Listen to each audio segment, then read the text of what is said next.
আচ্ছা, জীবনে কোনোদিন শুনছেন জানাজার নামাজে সূরা ফাতিহা পড়ন লাগে? কয়েক কথা কোন শুনছেন আপনারা কোনোদিন?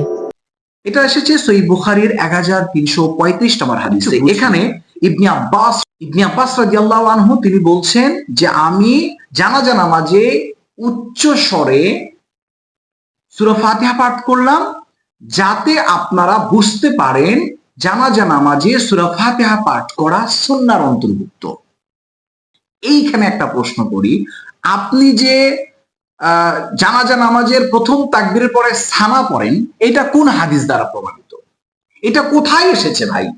পৃথিবীতে একটা জাল হাদিসকে আপনি দেখাতে পারবেন যে যেখানে জানাজা নামাজের প্রথম তাকবীরের পরে আপনি সানা পড়বেন, এই সম্পর্কে একটি জাল হাদিস দেখাতে পারবেন?